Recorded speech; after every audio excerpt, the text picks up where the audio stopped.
Welcome to China Gateway 360. Today, we're looking at the 2026 updates to China's Green Product Certification for foreign products. Let's get right into it. We're diving straight into how foreign manufacturers and brands have to navigate the upcoming shift to full chain supervision. The January 2026 updates from China's market supervision authorities completely rewrite the rules for compliance, so we're going to break down exactly what you need to do to adapt and stay ahead. What you're seeing here is a massive paradigm shift. In the past, a lot of companies operated on a label-only mindset, basically assuming a green label was just a late-stage marketing asset you could simply slap on right at the end of a product cycle. Well, that's a dangerous assumption now. The new 2026 reality is whole chain supervision. Authorities are now enforcing a unified system where catalogs, standards, and label usage are continuously monitored together across your entire supply chain. Taking those official signals and translating them into a unified approach means your whole compliance mindset has to change from top to bottom. It's no longer just about getting that final label. It's really about full certificate management. Authorities are now heavily emphasizing whole process, tiered oversight, and as you can see, that requires strict internal business checks. To make this practical, let's walk through these actionable business checks, starting with the catalog. Your immediate job is confirming whether your exact product category is actually included. For evaluation, you need to map your product specs and test data directly to the applicable standard, because those rules now dictate your exact evidence. Next up, confirm your responsible applicant, factory, and certification body. And finally, before you even think about market release, you must approve your artwork and claims, while strictly controlling changes and post-market evidence. So how do you actually operationalize all these checks? Well, the official guidelines detail a pretty heavy 8-step compliance review, but we condense that down into a clear, sequential 4-step playbook for you. This gives you a structured path from scope mapping all the way through to post-market supervision, so you don't get overwhelmed by the process. Let's break those phases down. Phase 1 is all about defining your product scope, checking the current catalog, and identifying your test method. Phase 2 secures your evidence chain.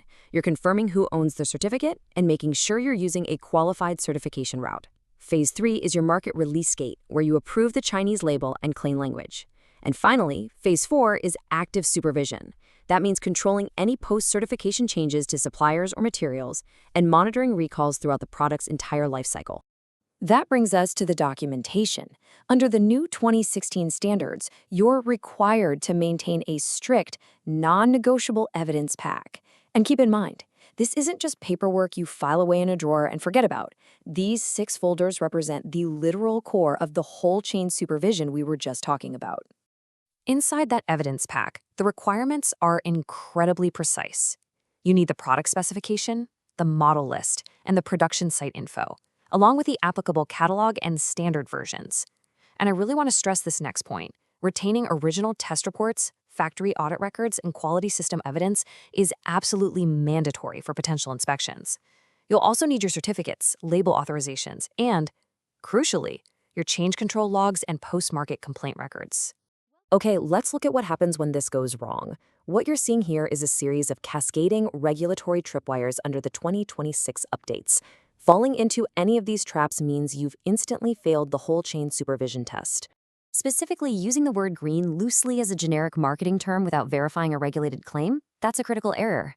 So is applying a label to a model or site that isn't explicitly covered by your certificate.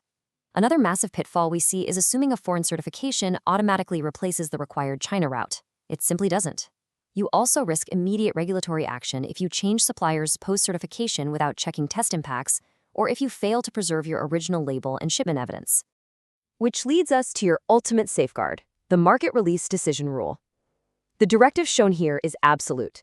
Do not publish a regulated green product claim until the product scope, catalog, standard, certification route, ownership, and label artwork are fully documented. Treat this as your definitive go or no-go checkpoint. There's a really important caveat to keep in mind here too. If your product falls outside the current catalog, you must avoid implying that you hold a China Green Product Certificate in any way. In these instances, obtaining product-specific advice before making any claims is absolutely essential. Do not risk a compliance failure by guessing. To sum up, the 2026 updates make one thing very clear. Green certification is no longer a simple marketing add-on. It's a fully monitored whole supply chain effort that requires specific, documented evidence at every single step. That's all for this episode. Thanks for watching, and we'll see you next time.